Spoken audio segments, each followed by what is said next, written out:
ஒரு யங் மதருக்கு அவங்களோட daily routine ரொம்ப டயர்டையும் ஸ்ட்ரெஸ்ஸையும் கொடுக்கறதா ஃபீல் பண்ணுறாங்க.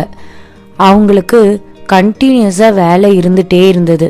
ஃபேமிலியை பார்த்துக்கிறதுலையும் ரெஸ்பான்சிபிலிட்டி அதிகமாயிட்டே இருந்ததே தவிர வேற எந்த சேஞ்சஸும் இல்லை. End of the day tiredness தான் ரொம்ப அதிகமாக இருந்தது. அவங்களுக்கு எழுந்துக்கிறது தான் தெரியும், டைம் எப்படி போகுதுன்னே தெரியல.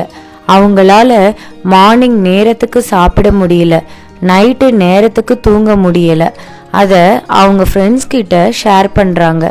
அவங்களும் சேம் போட்டில் தாங்களும் போகிறதா சொல்லி ஃபீல் பண்ணுறாங்க. இதுக்கு ஏதாவது ஒரு சேஞ்ச் கொண்டு வரணும்னு பேசிக்கிறாங்க. ஒரு சண்டே ஈவினிங் அவங்க ரிலாக்ஸாக டீயை கையில் வச்சுக்கிட்டு கிச்சனை பார்க்குறாங்க.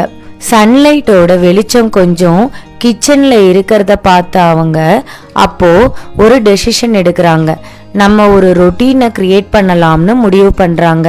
கொஞ்சம் கொஞ்சமாக ஸ்டார்ட் பண்ணலாம்னு அவங்க ஃபஸ்ட்டு மார்னிங் பிளான் எழுதுகிறாங்க. மார்னிங் 5:45க்கு எழுந்துக்கணும், ஒரு டம்ளர் தண்ணி குடிக்கணும், 10 மினிட்ஸ் ஸ்ட்ரெச் பண்ணணும், ஹெல்த்தி பிரேக்ஃபாஸ்ட் சாப்பிடணும். இதுதான் அவங்க பிளான். நெக்ஸ்ட் டே அவங்க இந்த ரொட்டீனை ஃபாலோ பண்ண ஆரம்பித்தாங்க. ஃபஸ்ட்டு அது அவங்களுக்கு கொஞ்சம் கஷ்டமாக இருந்தது. ஏர்லி வேக்கப்புக்கு அவங்க உடம்பும் கொஞ்சம் ஸ்ட்ரகிள் பண்ண ஆரம்பிச்சுது. ஆனாலும் 1 வீக் விடாமல் ட்ரை பண்ணதில் அந்த ரொட்டீன் அவங்களுக்கு நேச்சுரலாக செட் ஆயிடுச்சு. அவங்களுக்கு இப்போது மார்னிங் ரொம்ப ரஷ்ஷாக ஃபீல் ஆகலை. டே ஸ்டார்ட் ஆகிறதுல ஒரு கிளாரிட்டியும் கிடச்சிது, காமாவும் ஃபீல் பண்ணாங்க.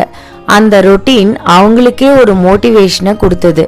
அதனால் அவங்க ஈவினிங் ரொட்டீனை ஆட் பண்ணாங்க. நைட்டு 9க்கு மேலே ஸ்க்ரீன் பார்க்கக்கூடாது, ஒரு 20 மினிட்ஸ் புக் படிக்கணும், நெக்ஸ்ட் டேக்கான 3 டாஸ்க் பிளான் பண்ணணும், 10:30க்கெல்லாம் லைட்ஸ் ஆஃப் பண்ணிடணும். இதையும் கொஞ்சம் கொஞ்சமாக ஸ்டார்ட் பண்ணாங்க. அந்த ரொட்டீனுக்கும் செட் ஆயிட்டாங்க. சீக்கிரமாகவே அவங்க நிறைய சேஞ்சஸ் ஃபீல் பண்ணாங்க.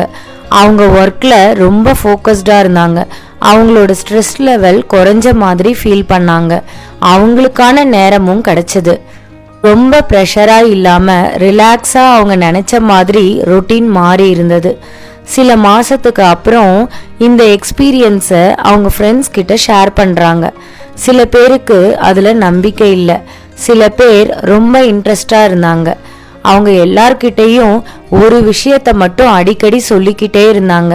அது என்னன்னா, ரொட்டீன் நம்ம லைஃப்பை பர்ஃபெக்டாக ஆக்கும்னு நான் சொல்லலை, ஆனால் கண்டிப்பாக ஒரு நல்ல மாற்றத்தை கொடுக்கும்னு சொல்கிறாங்க. If you are looking to change your life, you need to change your daily routine.